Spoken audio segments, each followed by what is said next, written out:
이제 윤석열 전 총장이 답해야 합니다. 법무부와 대검찰청이 한명숙 전 총리 수사과정 합동감찰 결과를 발표했습니다. 결과는 충격적입니다. 100차례가 넘는 증언 연습, 권력을 이용한 검찰과 죄수의 부당거래, 피고인 방어권 무력화 등 곳곳에 불공정이 있었습니다. 영화보다 더 치밀하고 저열한 검찰의 민낯이 드러났습니다.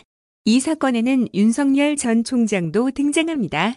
검찰에 접수된 민원을 처리하는 과정에서 사건 재배당, 시도 등 절차적 정의를 훼손시킨 장본인이었습니다. 조연이 아닌 주연이었습니다. 이제 윤 전 총장이 답해야 합니다. 왜 재배당 시도를 한 것인지, 그것이 공정한 일이었는지 합동감찰 결과에 대한 명백한 입장을 밝히길 바랍니다. 책임질 일이 있으면 책임져야 할 것입니다. 필요하면 공수처가 수사에 나서야 합니다. 국민적 의혹이 커지고 있습니다. 법무부와 대검찰청이 다 밝히지 못한 진실을 명명백백 밝혀야 합니다. 불공정한 검찰권을 강력히 억제하겠습니다. 검찰 개혁을 지지부진하게 두지 않겠습니다. 헌법이 보장한 권한을 가졌을 때 정광석화처럼 단행하겠습니다. 저항을 두려워하지 않은 용기와 결단, 강력한 추진력으로 공정한 검찰권 확립에 나서겠습니다. 다음 페이스북 글. 홍남기 부총리님, 정치 말고 행정을 하십시오. 홍남기 부총리께서 국채 2조 원을 안 갚으면 국가 신용 등급에 영향을 줄 수 있다고 말씀하셨습니다. 귀를 의심했습니다. 2020년 우리나라 재정적자 규모는 GDP 대비 마이너스 3.7%에 불과합니다. 영국 마이너스 13.3%, 일본 마이너스 14.3% 등 대부분 국가들은 마이너스 10%를 넘은 데 비해 매우 적습니다. 우리의 GDP 대비 국채는 OECD 평균인 110.0%의 3분의 1을 조금 넘는 42.2% 수준에 불과합니다.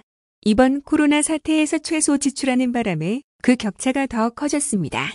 그런데 우리 GDP의 0.1%에 불과한 2조 원이 공식적으로 선진국에 들어선 대한민국의 국가 신용 등급에 영향을 준다는 말입니까?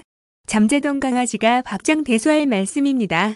신용등급 핵심은 나라 경제 규모와 정치, 사회적 안정성 등에 있습니다.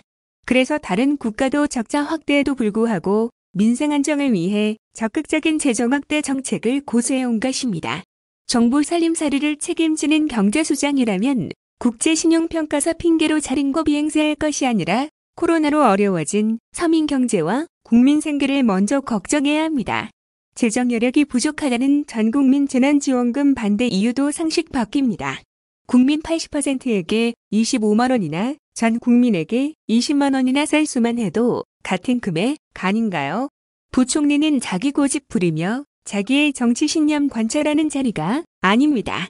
정치 신념 관철은 국민에게 직접 위임받은 선출직 공무원의 몫입니다. 재정 운용에 정치 결정을 개입하는 사람은 정작 홍 부총리 본인입니다. 야당과 일부 대선 후보들의 선별 지급 주장에 엉뚱한 이유 들며 동조하고 고집 부리는 것이 바로 정치입니다. 국가가 빚지지 않으면 국민이 빚져야 합니다. 대외 부채가 아닌 관리 가능한 적정 규모 국가 부채보다 파산해야 하는 개인 부채가 더 위험합니다. 지금 시급한 것은 경제를 회복하고 민생을 어루만지는 것입니다. 홍 부총리님은 억지 그만 부리고 여야 최초 합의대로 집권 여당의 방침대로 전국민 재난지원금을 지급하십시오.